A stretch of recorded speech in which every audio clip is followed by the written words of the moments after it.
اللہ اللہ اللہ اللہ اللہ اللہ۔ ہمارے استاذ نے ایک واقعہ سنایا تھا ہمیں، کتابوں میں یہ واقعہ لکھا ہے کہ ایک طالب علم تھا، پرانے وقتوں کی بات ہے، رات کو مسجد میں چراغ لے کے مطالعہ کر رہا تھا۔ پہلے زمانے میں لائٹ وائٹ تو نہیں ہوتی تھی، گاڑیوں کے سفر نہیں تھے، اونٹوں کے سفر تھے، تو مسافر لوگ بعض دفعہ آ کے مسجدوں میں ٹھہرتے تھے۔ تو اس نے دیکھا کہ ایک جوان لڑکی ہے، پردے میں ہے لیکن خوبصورت جوان لڑکی، وہ آئی اور اس سے کہنے لگی کہ میں راستہ بھٹک گئی ہوں، مجھے ایک رات مسجد میں گزارنے دے دو۔ باقی یعنی صحیح تھی، وہ اسی طرح ہوا تو کہیں بھٹک گئی تھی۔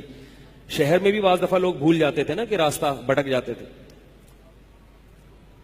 اب یہ پریشان تھا کہ میں اس کو رات کو اگر پناہ دیتا ہوں تو مجھے شیطان برگلائے گا، اور اس لڑکی کو اگر میں پناہ نہیں دیتا تو یہ کہاں جائے گی رات کو، کوئی اور اس کی عزت سے کھیلے گا۔ تو اس نے بہرحال اس کو ٹھکانہ دے دیا، اس کو کہا کہ آپ ادھر اس طرف جا کے سو جائیں۔ نتیجہ کیا نکلا ہے کہ وہ لڑکی اس کو دیکھ رہی تھی، یہ کرتا کیا ہے، اس کو بھی اپنی عزت کا ڈر تھا نا کہ کہیں یہ دست درازی نہ کرے۔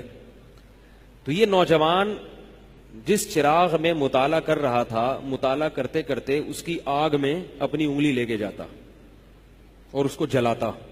جیسے ہی وہ جلنے لگتی تو اس انگلی کو واپس کھینچ لے، ایک دم تپش آگ لگتی نا، واپس کھینچتا۔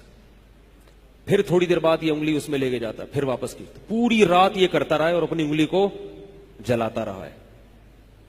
صبح جیسے ہی ہوئی ہے، اس نے فوراً، صبح صادق ہوئی نا فجر کی اذان کا وقت، اس نے فوراً اس لڑکی سے کہا یہاں سے چلی جاؤ، فوراً یہاں سے فوراً چلی جاؤ۔ اس نے کہا اللہ کی قسم اس وقت تک نہیں جاؤں گی جب تک تم یہ معاجرہ نہیں بتاؤ گی، رات تم نے کیا ہے۔ تو کہنے لگا یہ میرا اور اللہ کا معاملہ، میں تمہیں نہیں بتا سکتا۔ اس نے پھر اللہ کا واسطہ دے کے کہا، اس نے کہا میں جاؤں گی نہیں یہاں سے جب تک بتاؤ گی نہیں۔ اس نے کہا شیطان مجھے ورغلا رہا تھا کہ ایک جوان لڑکی ہے، اجنبی ہے، کوئی دیکھنے والا نہیں ہے، کوئی دیکھنے والا نہیں ہے، تو زنا کر لو اس سے، کوئی دیکھنے والا نہیں ہے۔ شیطان مجھے لے کے جاتا تھا تو میں اپنی انگلی آگ میں جلاتا تھا، اپنے نفس کو یہ سمجھانے کے لیے کہ دنیا کی آگ برداشت کر سکتا ہے، جہنم کی بھی برداشت کر لینا، جہنم کی بھی برداشت کر لینا پھر۔ اور اگر تجھ سے یہ برداشت نہیں ہو رہی تو وہ کیسے برداشت کرے گا؟ کہہ رہے جب میں آگ میں جلنے لگتا تھا نا تو میری چیخ نکلتی تھی، یار یہ نہیں ہو رہی تو وہ کیسے برداشت ہوگی؟ حدیث میں آتا ہے جہنم کی آگ دنیا کی آگ سے 70 گنا زیادہ گرم ہے، 70 گنا زیادہ گرم۔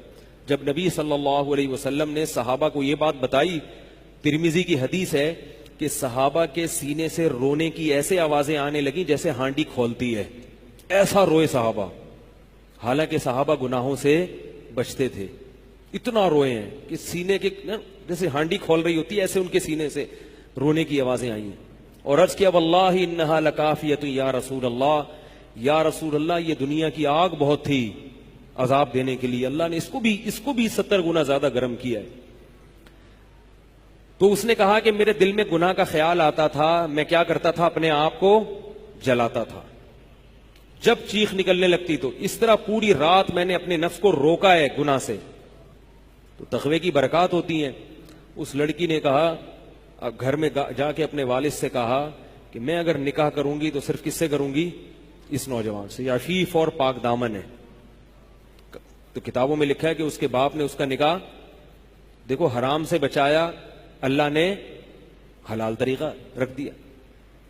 تو جو بھی زنا سے بچتا ہے نا، یاد رکھو جیسے زنا کرنے کا عذاب بہت سخت ہے، ایسے ہی کسی کو زنا کا موقع ملے اور وہ بچ نکلے اس کا ثواب بھی بہت زیادہ ہے۔